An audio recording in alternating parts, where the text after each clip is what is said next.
അടുത്തായി തിയേറ്ററിലെത്തിയ ലെഗസി സീക്വൽസിന് ഒരു എക്സാമ്പിൾ ആയി പറയാൻ പറ്റുന്ന ചിത്രമാണ് 1988 ഇറങ്ങിയ ബീറ്റിൽ ജ്യൂസ് എന്ന iconic dark fantasy horror comedy ചിത്രത്തിന്റെ സീക്വലായ ബീറ്റിൽ ജ്യൂസ്.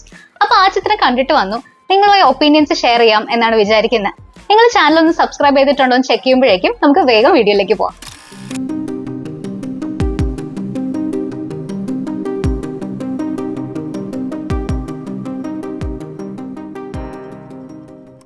വളരെ ഫേമസ് അല്ലെങ്കിൽ ഐക്കോണിക് ആയ പഴയ ഒരു ചിത്രത്തിന്റെ സ്റ്റോറി കുറച്ചുകൂടെ കാലം കഴിഞ്ഞ് ഫ്യൂച്ചറിൽ കണ്ടിന്യൂ ചെയ്ത് പോകുന്ന തരം സീക്വൽസ്, അങ്ങനെയുള്ളവയാണ് നമ്മൾ ലെഗസി സീക്വൻസ് എന്ന് പറയുന്നത്.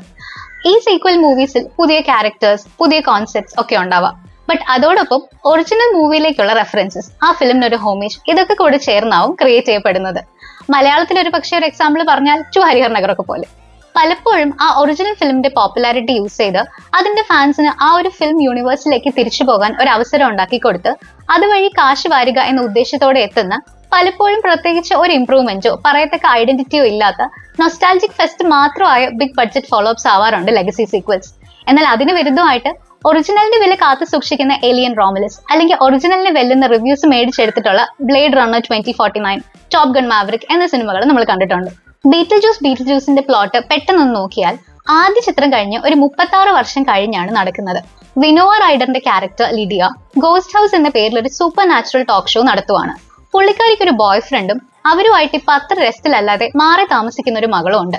അപ്പൊ ഇവരുടെ ഫാമിലിയിലെ ഒരു ഡെത്തും അതിന്റെ ഫ്യൂണറലിന്റെയും ഒക്കെ ഭാഗമായിട്ടുള്ള ജേർണിയിൽ മൈക്കൽ കീറ്റന്റെ ബീറ്റിൽ ജ്യൂസ് എന്ന ക്യാരക്ടർ കൂടെ ചേരുന്നതും ആദ്യ ചിത്രത്തിന്റെ കഥ നടക്കുന്ന അതേ ഗോസ്റ്റ് ഹൗസിൽ എത്തുന്നതും പിന്നീടുള്ള സംഭവങ്ങളുമാണ് സിനിമയുടെ പ്ലോട്ട്. മൂവി നല്ലപോലെ ഇഷ്ടപ്പെട്ടു എന്ന് ആദ്യമേ പറഞ്ഞുകൊണ്ട് തന്നെ ബാക്കി ഡീറ്റെയിൽസിലേക്ക് പോവാം. ഫിൽഡ് ഫോർ ഐമാക്സ് ആണ് സിനിമ. ആൻഡ് ഇവിടെ ഡിമാൻഡ് കുറവായതുകൊണ്ടാണോ എന്തോ ഐമാക്സ് ടിക്കറ്റ് റേറ്റ് കമ്പാരിറ്റീവ്ലി കുറവായിരുന്നു. ആൻഡ് കാർഡ് ഓഫർ കൂടെ ഉണ്ടായിരുന്നുകൊണ്ട് ഓൾമോസ്റ്റ് നോർമൽ സ്ക്രീനിന്റെ റേറ്റ് തന്നെ ഫിലിം ഐമാക്സിൽ എക്സ്പീരിയൻസ് ചെയ്യാൻ പറ്റി. സത്യം, കണ്ടു എന്നല്ല, എക്സ്പീരിയൻസ് ചെയ്യാൻ പറ്റി എന്ന് തന്നെ പറയണം. ഫാന്റസി ഫിലിം ആയതുകൊണ്ടും ആഫ്റ്റർ ലൈഫ്, ഗോൾസ് ഒക്കെ പോലെയുള്ള തീംസ് ഹാൻഡിൽ ചെയ്യുന്നതുകൊണ്ടും കളേഴ്സിനൊക്കെ ഒരുപാട് ഇമ്പോർട്ടൻസ് ഉള്ള വിഷ്വൽസ് ആണ് through out the film. And അത് അതിന്റെ എല്ലാ പെർഫെക്ഷനിലും കാണാൻ പറ്റി. ടിപ്പിക്കൽ ടിം ബർട്ടൺ മൂവി എന്ന് പറയാവുന്ന ഒരു സിനിമ. മൈക്കൽ കീറ്റന്റെ തന്നെ ബാറ്റ്മാൻ റിട്ടേൺസ്, പിന്നെ ജോണി ഡെപ്പിന് ഒരു വേഴ്സറ്റൈൽ ആക്ടർ, ട്രാൻസ്ഫോർമേഷൻ എക്സ്പെർട്ട് എന്നൊക്കെ പേര് മേടിച്ചു കൊടുത്ത dark shadows, Edward Scissorhands, Sleepy Hollow, Sweeney Todd, Charlie and the chocolate factory, Alice in Wonderland, ഈ സിനിമകളൊക്കെ നമുക്ക് തന്ന വിഷണറി ഡയറക്ടർ.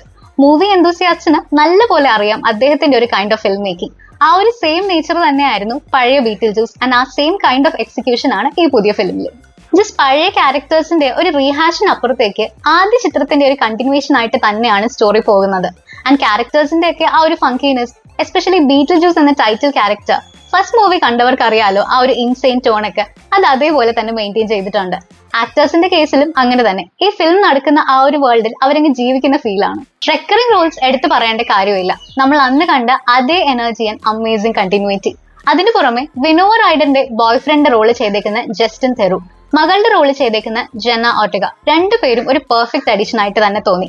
അതേപോലെ വില്യം ഡെഫോ, പുള്ളിയുടെ ആ ഒരു ഈവിൽ ലുക്കും മാനറിസംസ് ഒക്കെ വെച്ച് ഇതേപോലെ ഒരു ഫിലിമിലൊക്കെ വന്ന് ഹ്യൂമർ ചെയ്യുമ്പോൾ എഫക്ട് ഒരു ബ്ലാസ്റ്റ് ആണ് പുള്ളിയുടെ റോൾ. മൊനിക്ക ബെല്ലുച്ചി കുറച്ചു നേരം മാത്രമുള്ള ഒരു റോളാണ്, ബട്ട് സെർവ് ദ പർപ്പസ്. ആരാണ് ഈ ഫിലിം കാണേണ്ടത്, ആരാണ് സ്കിപ്പ് ചെയ്യേണ്ടത് എന്നത് വളരെ ഈസി ആയിട്ടുള്ള ഒരു ഡെസിഷൻ ആണ്. ഈ ഫിലിം വരുന്നുണ്ട് എന്ന് കേട്ട് അത് റിലീസ് ചെയ്ത് ഒപ്പീനിയൻസ് അറിഞ്ഞിട്ട് പോകാം എന്ന് കരുതി വെയിറ്റ് ചെയ്തിരിക്കുന്ന ഒരാളാണ് നിങ്ങളെങ്കിൽ ധൈര്യമായിട്ട് പോയി കാണാം. ബിക്കോസ് ആരും വെറുതെ അങ്ങനെ വെയിറ്റ് ചെയ്തിരിക്കുന്ന ഒരു ഫിലിം അല്ല ഇത്. ഫസ്റ്റ് പാർട്ട് കണ്ട് ഇഷ്ടമായവർക്കോ അല്ലെങ്കിൽ ട്രെയിലർ കണ്ടിട്ട് ഈ ഒരു ടൈപ്പ് ഓഫ് ഫിലിംസിനോട് ഇഷ്ടമുള്ളത് കൊണ്ടോ മാത്രം കണ്ടു കളയാം എന്ന ആളുകൾ ഡിസൈഡ് ചെയ്യുന്ന കൈൻഡ് ഓഫ് ഫിലിമാണ് ബീറ്റിൽ ജ്യൂസ്. അതിൽ തന്നെ ഒരു ഗ്രൂപ്പ് ഒപ്പീനിയൻസ് എന്താണെന്ന് തന്നെ നോക്കാതെ കണ്ടിരിക്കും ആദ്യമേ തന്നെ. ബാക്കി ചിലർ ജസ്റ്റ് ക്യാഷ് ഗ്രാബിങ്ങിന് വേണ്ടി മാത്രം ഇറക്കുന്ന ഫിലിമാണോ അതോ ശരിക്കും എന്തെങ്കിലും കോണ്ടന്റ് ഉണ്ടോ എന്ന് അറിയാനാണ് വെയിറ്റ് ചെയ്യുന്നത്. സോ അങ്ങനെ റിവ്യൂസ് നോക്കുന്നവരോട് പറയാനുള്ളത്, this movie is worth it. തിയേറ്ററിൽ തന്നെ കാണാനുള്ളതുണ്ട്. ഹ്യൂമർ കൊണ്ടായാലും പ്രാക്ടിക്കൽ എഫക്ട്സിന്റെയും CGIയുടെയും കോമ്പിനേഷൻസ് യൂസ് ചെയ്ത് കൊണ്ടുവന്നിട്ടുള്ള വിഷ്വൽസ് കൊണ്ടായാലും ഒക്കെ. ഈ ഗ്രൂപ്പിൽ ഒന്നും പെടാതെ ആരെങ്കിലും കാണണോ വേണ്ടയോ എന്ന് ആലോചിക്കുന്നുണ്ടെങ്കിൽ നിങ്ങൾക്ക് വളരെ ഈസി ഡിസിഷൻ ആണ്. ജസ്റ്റ് ബീറ്റിൽ ജ്യൂസ് 1 കണ്ടു നോക്കുക. ഇഷ്ടപ്പെടുന്നുണ്ടെങ്കിൽ ഇത് നിങ്ങൾക്ക് ഇഷ്ടപ്പെടും. ഇനിയിപ്പോ അത് ഇഷ്ടപ്പെട്ടില്ലെങ്കിൽ ഇതും ഇഷ്ടപ്പെടില്ല. സിമ്പിൾ. അപ്പൊ ഫിലിമിനെ പറ്റിയും വീഡിയോയെ പറ്റിയുള്ള നിങ്ങളുടെ ഒപ്പീനിയൻസ് കമന്റ് ബോക്സിൽ ഷെയർ ചെയ്യും എന്ന് വിശ്വസിക്കുന്നു. വീഡിയോ ഇഷ്ടമായെങ്കിൽ ലൈക്ക് ചെയ്യുന്ന കാര്യവും ചാനൽ സബ്സ്ക്രൈബ് ചെയ്യുന്ന കാര്യവും പരിഗണിക്കുമല്ലോ അല്ലെ. അപ്പൊ അടുത്ത വീഡിയോയിൽ കാണുന്നവരെ ബൈ.